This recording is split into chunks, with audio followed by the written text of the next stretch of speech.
Good afternoon, everybody. Thank you for coming out. My name is David McNeil. I'm a developer. I work at Llano Cloud. Been there for about 3 years, and basically what we do is we build out cloud application infrastructure using Clojure and a fair bit of Amazon Web Services. So I really like my job. It's great people, good business, good technology, and in particular, over the last year and a half or so, I spent a lot of time with the Amazon Kinesis service. So that's what I'll be talking about today. And if I kind of go back to a year and a half ago trying to get my head around what it is, I can imagine myself going to this page and seeing, okay, we've got clickstream data, we've got a pipe, and do some processing, that sort of thing. Not a lot to really get traction on understanding what it is here. But at some point along the line, I'd inevitably hear that, okay, it's basically a hosted Kafka. So you go over to Kafka and you check that out. Now you see some more technical meat. In particular, you see this concept of a distributed commit log being mentioned. And this turns out to be something that you can get traction on. You can start to research and figure out and understand what that is. So what I'm going to do today is try to accomplish 2 goals. First, I'm going to try to share a mental model of how to think of a distributed commit log, how it works, and how you'd make effective use of it. And then as I go through this, I'm going to try to provide some patterns based on our experience, techniques of using it to achieve transaction processing.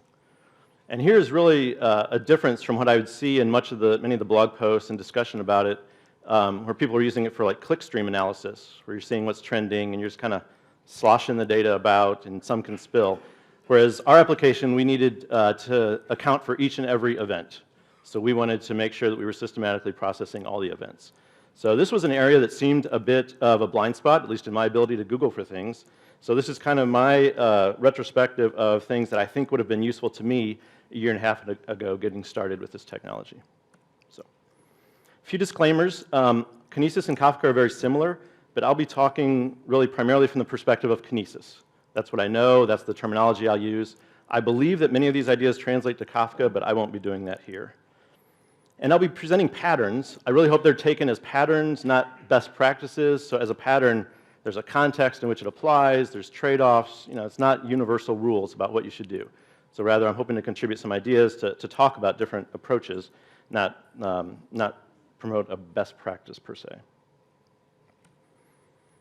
So we'll start off, dig into this idea of a commit log. At its core, it's so simple. I mean, you say it, describe it to somebody, and it's hard to even believe that you could have a discussion about it, right? They're like, what is it? Like, you just write things to the log. So you go to the log, and the basic idea is it's a log of everything that happened. And when you want to write something, you go to the end of the log, and you immutably write some record in just an append-only fashion, and so the log just grows and has records in it. Not very exciting at all. And in fact, there's not really much action for me here on the write side. The interesting part is really on the read side.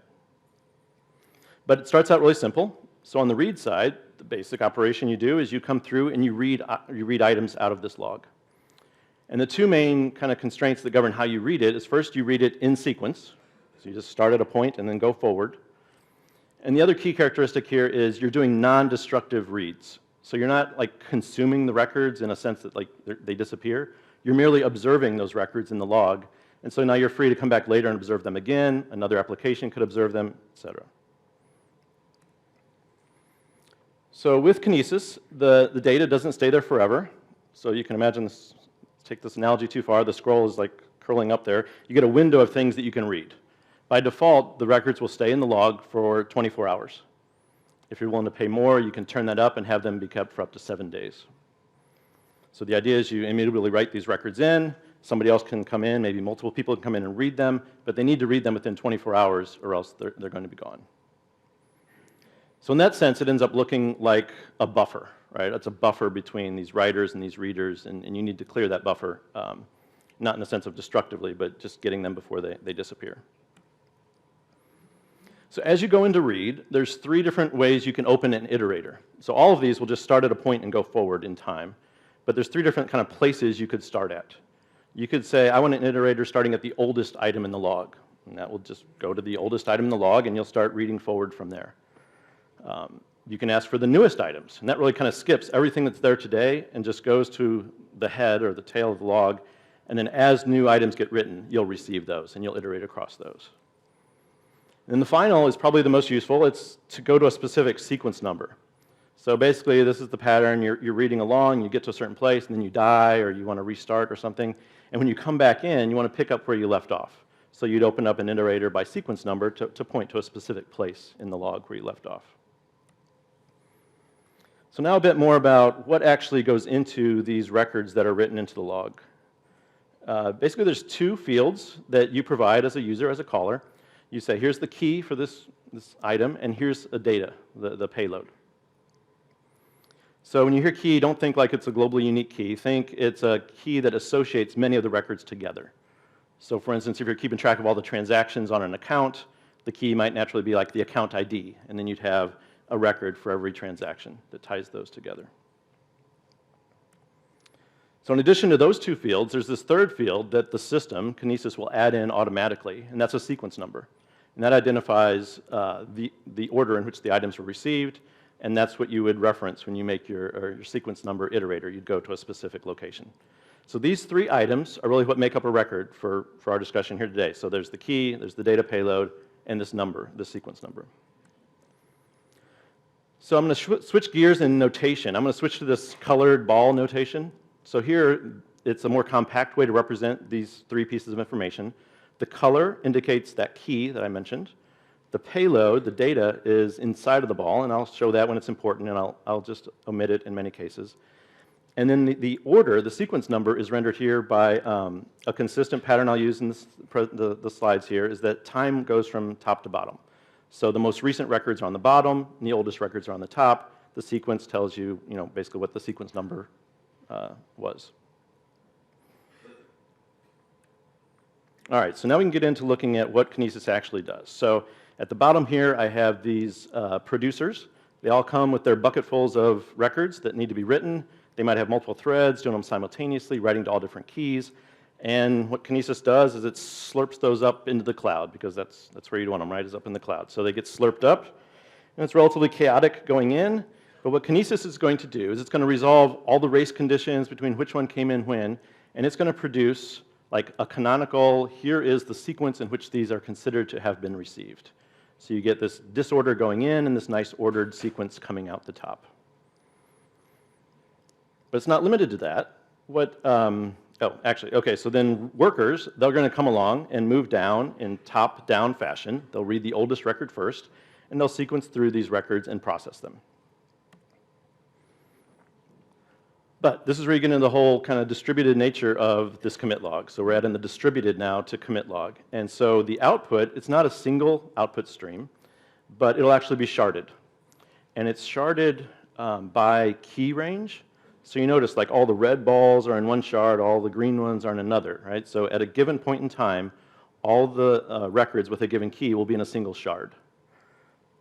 So really what you get out of this, the guarantee you get, is not that all the records are globally ordered. That's not really the interesting aspect of it. Really what you end up with is all the records are ordered by key, and the expectation is that you'll be processing these shards in parallel, so concurrently. So it's not so much important about the global ordering as it is making sure that the events are ordered by key. So this is now all the terminology for the Kinesis stack that I'm going to talk about today. You got the producers at the bottom. They're all sending these records into a stream. That stream is sharded, and you have workers not consuming them, but processing them at the top. All right, so we might start off small, but of course, all things Amazon, the expectation is we'll be able to scale this up, right? So at the bottom, it's pretty natural to think of how it scales, like things Amazon hosts. You can hit this with many producers all at once, hammer in your bucketfuls of data. In fact, the limits you'll get by default from Amazon are you can do up to 50,000 writes per second to a stream for this aggregate 50 megabytes per second. And you can get this increased if you need more. You can ask Amazon, they'll increase it. Or you can make additional streams. So you can shard it yourself, basically, by having additional streams. On the read side, it's actually limited by shard, because that's the thing of interest. That's what you're actually reading. You can read up to 2 megabytes per second. And this turns out to be a really important limitation. You can do 5 reads per second. And that's not for individual messages, but I'll talk about this more as we go through. This turns out to be a key restriction here. All right, so this might all seem like fun and games, and it is fun tech. It's good stuff to work with. But of course, like all things Amazon, it's metered, right? And it's metered in this minuscule micro fashion that's hard to reason about. But if you do the math, it works out to be this. So for every shard, you're going to pay $11 per month, just for the privilege of having the shard. If you write to it at the max rate you could possibly write, you're going to pay an additional $1.50. And if you turn on that feature to extend the storage beyond 24 hours, you'll pay an additional $15 per month. And these are all for like a US East region or something like that. So it's, it's relatively cheap. Of course, it depends on how many shards you need, but certainly to get started with, it's not very expensive. So now we can revisit that initial analogy and understand now, well, it's not just the single monolithic log that's being written to. There's actually many write heads, if you will, that are all writing to different logs. And for Kinesis, you don't need to know that it's sharded. You simply write to the stream. But when you go to read, you have to understand that you're reading from a shard, and you have to read from the shard you're supposed to. So a lot of times, initially, it can be hard to understand, like this looks like messaging. How is this different from more traditional messaging? So if I paint with a really broad brush and just talk about messaging systems and kind of gross overgeneralization, you could talk about, okay, you've got all these producers at the bottom throwing these balls in this pit. You've got workers kind of pulling them out. This looks very similar to what I just showed. But of course, there's a key distinction here. These workers aren't coordinated, right? They're not getting items in order in general. They're just kind of reaching in, pulling one out, and they're all different colors mixed together. And that's what Kinesis, one of the key characteristics of what Kinesis gives you. It allows you to process these records at scale in a way that you're coordinating which workers are getting which subsets of your keys, and they're in order, a consistent order that doesn't change over time. All right, so we've got the shards, we can read from them, but we have this problem. We need to coordinate who's going to be reading from which shard when. You want to just start up a bunch of servers and say, hey, go read from the stream. So Amazon provides some client-side code. Kinesis, it's called the Kinesis Client Library. So it's not part of their service per se. It's code that you'd run on your application. And it will take care of a lot of the kind of the low-level details of figuring out who's going to be reading which shard at which time. So what it does is it'll assign a lease or a lock to every shard. And then when you start up your workers, say you start up 3 workers and there's 3 shards, it will use the Kinesis Client Library to sort out kind of a balanced load across those to where each of them would process one of the shards. And the Kinesis Client Library does this by using Dynamo. So it stores a record of what the leases are and who has them and what the sequence number is for each of them in Dynamo. So there's no additional infrastructure for you to set up, no Zookeeper or anything like that. So that's nice. The number of shards and the number of workers can vary independently. So here, if you just start one worker and you have 3 shards, he'll just go out, or the worker will go out and grab all 3 leases and work on all 3 shards. If you end up starting up 5 workers and you only have 3, then there'll be 2 idle waiting for work, essentially. All right, so like I said, all the complexity here is in the read side. So one of the complexities of the read side is you're not reading records individually, but you're actually reading them in batches. So that looks something like this. You're going along through this stream, you're processing it, and every time you do a read, so one of those 5 reads per second, what you get back is a batch starting at wherever your iterator is going forward. You get a batch of records in sequence. And so the idea is you'd read those, and you've got this checkpoint that the Kinesis Client Library is keeping track of. That's keeping track of what sequence number you've processed, so that as you go back to read, it can pick up with an iterator from there. So you've got a checkpoint, say on the last record, you pick up a batch, you work through it, and the idea is you then, when you complete that batch, you update the checkpoint and you grab a new batch. So you work through it in this kind of mini batch fashion.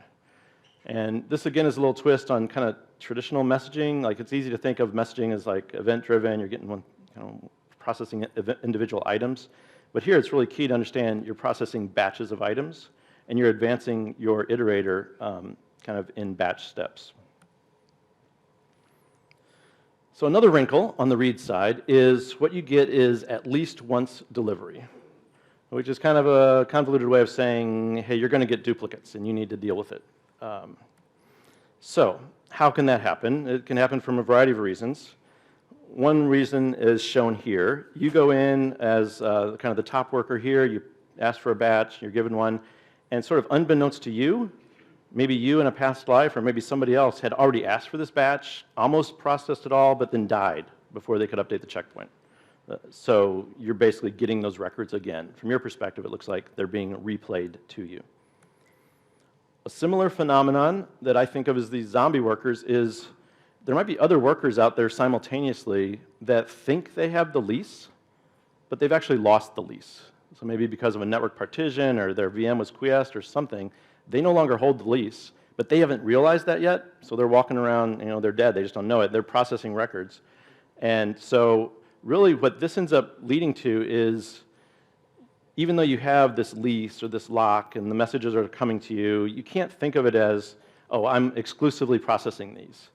You really need to be paranoid and think of it as, well, I'm getting this message for the umpteenth time and there's a bunch of other people processing it simultaneously. How do I think about my processing in that context? Because that's really what it takes to build this as a distributed fault-tolerant system, is to basically assume the worst at all times and be paranoid. So this leads to the first pattern that I'll present here, and it's obviously a pretty basic one, but an effective way to deal with this replay is, if it's possible, make your record processing idempotent. Basic idea is if you get the records repeatedly and you apply the kind of side effects from them repeatedly, it'll have the same result no matter how many times you do it. So this doesn't come for free. There's work required. There's a lot of times very careful design that's required to make this possible, but I think it's a key technique to talk about. So related to this, as we talk about this checkpointing mechanism, at least I had this problem early on. It was easy for me to think of, well, the checkpoint, that's the definitive statement of where I am in the sequence. But as we went through some of our applications, we realized it's actually more effective if I think of that check mark, that checkpoint, the heavy black one at the top being, that's kind of like a lower bound on how far I've gotten, or an upper bound, however it is. But really, I could keep track, if I'm willing to, I could keep application state that says, oh, for red, I actually know that I've processed these two records. And if I update some state kind of simultaneous with processing these records, and I keep track of what sequence number I've received, then even if it gets replayed, I'll understand, oh no, I've actually processed that. I know where I'm at. So the check mark then that the Kinesis client library uses is just a bound. It doesn't specifically say what I've processed. And this turns out to be useful for us even if the record processing is idempotent, because just because it's idempotent doesn't mean you want to do it, right? It still takes CPU, it still takes time, you don't necessarily want to be doing that. Especially if you have like kind of a really bad scenario where you end up needing or bouncing back and processing a bunch of records. And if you're going through thousands of records that you've already processed, that can be really expensive. So this is the next pattern.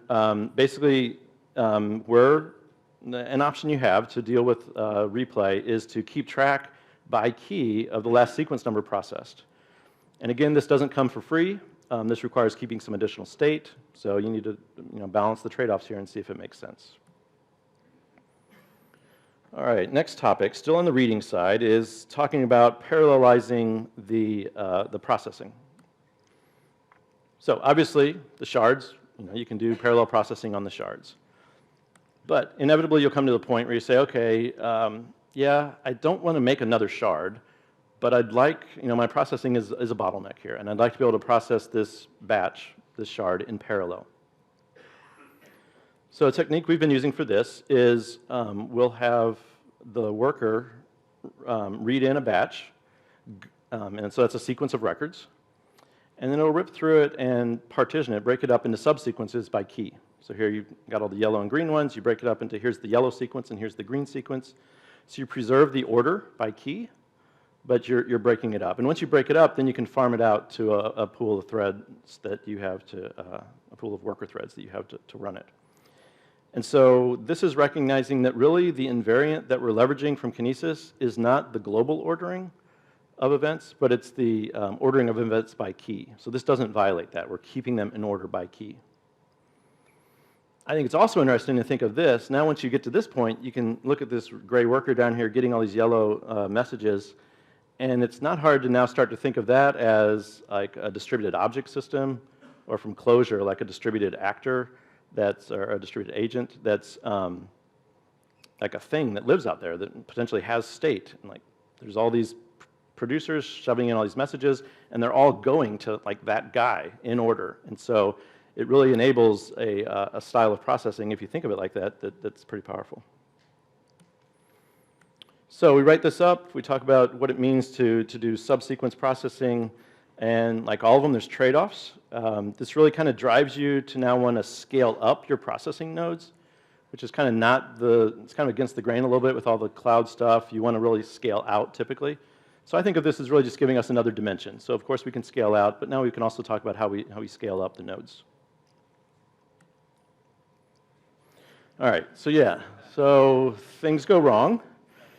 You know, building these fault-tolerant systems, it's not that faults aren't going to happen, it's, you know, tolerating them. So, yeah, so some domains, you simply don't care if if a record fails, right? You're doing some clickstream analysis, not to disparage clickstream analysis, but there might be a domain where you don't really care if a few records every once in a while fail. You can just chuck them. But I'm concerned with this, this application domain where every record counts. So for example, these are, say these are transactions on accounts, and you want to balance, you know, sum them up to know what the balance is on each account. Well, if you just throw out records in the middle, you're not going to get the right answer, right? So every record matters. How do you deal with errors in this context? And in particular, it's like I bashed my head against this for a long time, because with a regular messaging system, you reach in, you pull out an item, you know, you do some processing. If it fails, you can just kind of throw it back in, and somebody else will pick it up later. You know, something will happen, fine. But here, we've got like this fire hose, this assembly line of all of these records coming through. Like, and one of them fails. Like, we can't like pull the lever, stop the line, and say, you know, everything stop. You know, we're going to figure this out. Like, things have to keep going through. If just this one red one fails, you know, all the greens and yellows and oranges, how do we keep them going, and how do we think about this? So, I spent a fair bit of time on this, and one of the things we came up with is to do some work, create some heuristics to try to categorize what kind of errors we're seeing. So we try to look at, say, we look at the exceptions, and this is inherently hard, right? Because once you get an exception, you're kind of by definition off the beaten path, right? It's hard to understand exactly what's going on, but you can apply some heuristics. So we look at it and say, well, is this an intrinsic error? Is this something to do with the message itself, like a poison event that's coming through? Or is this really something to do with my environment? Like, did I get this message and I'm going out to hit a database or go across a network and something misconfigured? And so we put in place some heuristics to categorize, classify exceptions into these categories. And like I said, there's definitely trade-offs here. It's very challenging to sort through.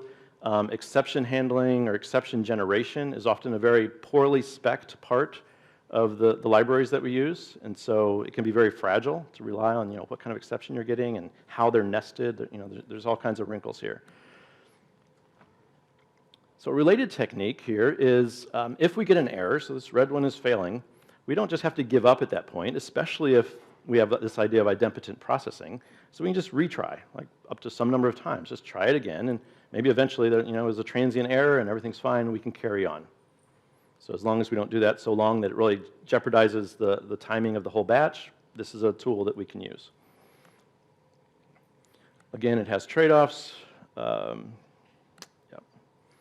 Okay, so we're categorizing the errors. We're saying we think this is environmental, we think this one is intrinsic, but then that's not really sufficient. So say we have this case, and we look in here and we see, well, basically every message is getting an environmental error. So we can apply some common sense and say, well, yeah, I think that's probably an environmental problem. But then what if you have something like this, where all the messages are fine except this one, but it looks like it's actually an environmental problem? And this can happen. There's weird things that happen. So this led us to the point where we said, well, it's not enough simply to categorize them. We also have to count them. You know, we have to look at this batch and say, you know, how many of them are actually failing? If it's just one, is it pervasive?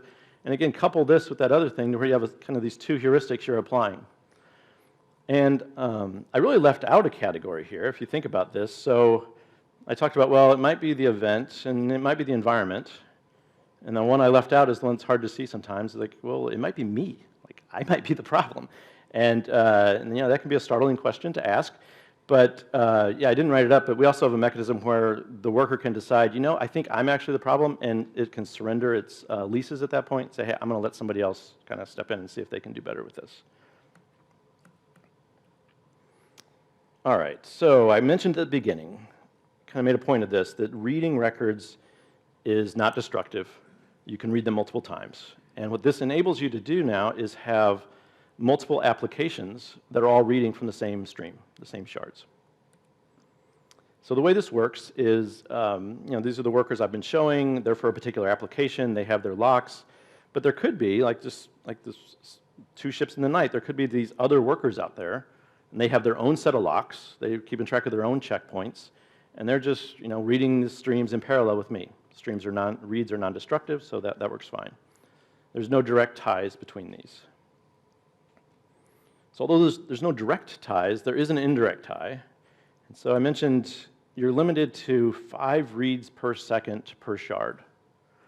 And this is per shard, so it doesn't care how many applications you're running. It says, hey, you can't do more than 5 reads per second.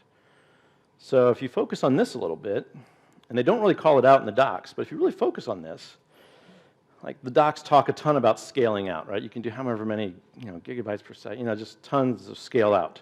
But if you focus on this one, what this really says is it's imposing a pretty hard limit on the latency that you can achieve through this system. If you can only read 5 times per second, that means only every 200 milliseconds you can go do reads. The expected latency of messages going through here is going to be 100 milliseconds. And now if you have 2 applications that are reading, that means if you're going to do it in a fair way, you have to now read at half that rate. And so now you're doubling your expected latency. So this, especially if, depending on your kind of real-time requirements, this can be a real bitter pill here. So one of the techniques we've adopted for this is we've introduced this idea of a composite worker or a composite application. So here I'm showing we'll have one worker that goes out and reads the batches from the shards. And if we have 2 applications, they'll both be like a part of that worker. And as the batches are read, they're handed a copy of those, go to both of those kind of internal separate applications. So this allows us to do kind of 2 totally different kinds of processing on the data without compromising on that read rate, without introducing additional latency through this pipeline. So like all these, this definitely comes with a cost. So there's trade-offs here. It gets complicated if you think through, like, okay, we're trying to do checkpointing. Well, what if one of these applications is successful and the other one's not? Well, what do you do? We're checkpointing at that point. There's other complications, like you're effectively yoking these 2 applications together in terms of the rate at which they're going through the data. So you're effectively, the slowest one is going to govern the rate at which you can do the processing here. So there's definitely trade-offs.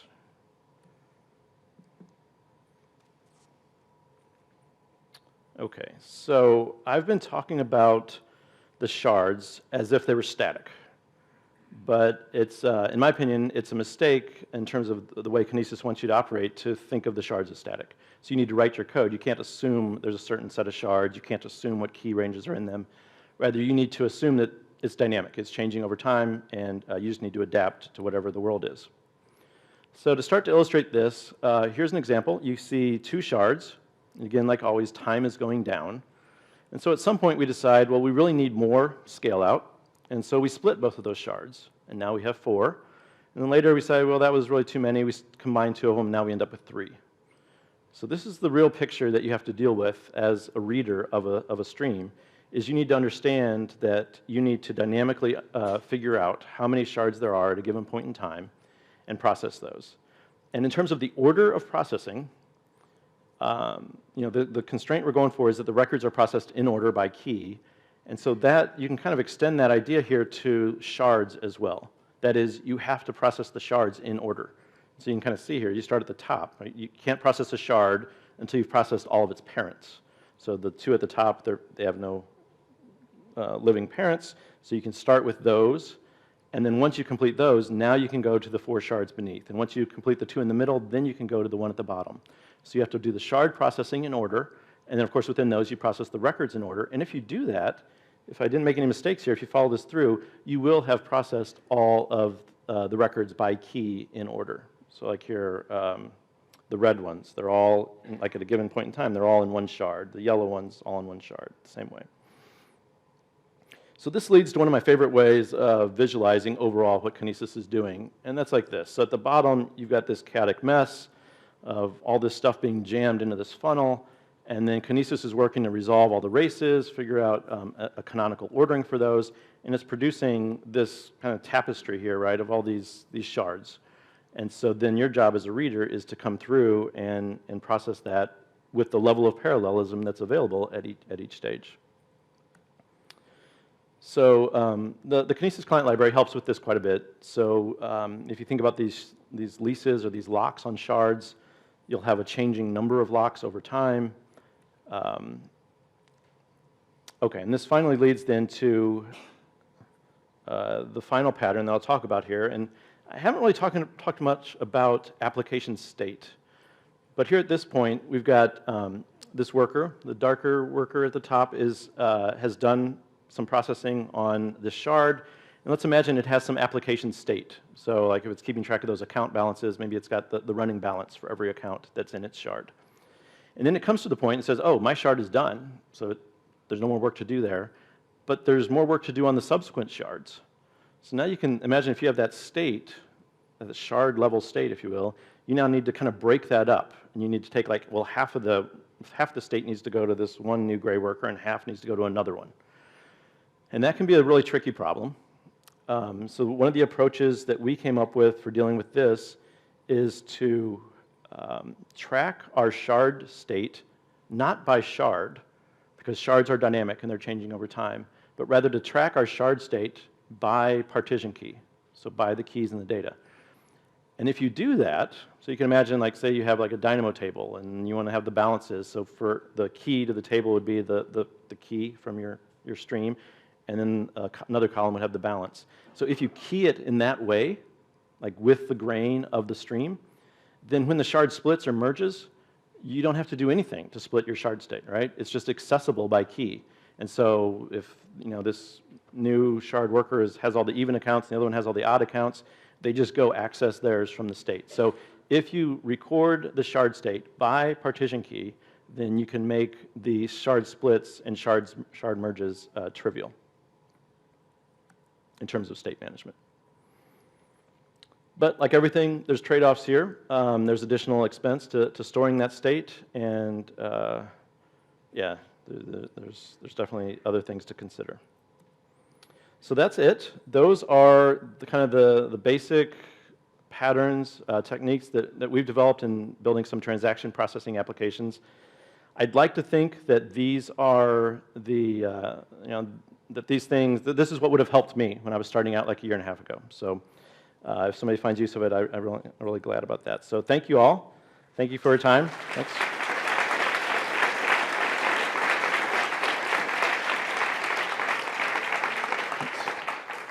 These are a couple of references that I found particularly useful to crystallize my thinking. They're not affiliated with me in any way. They're just useful resources.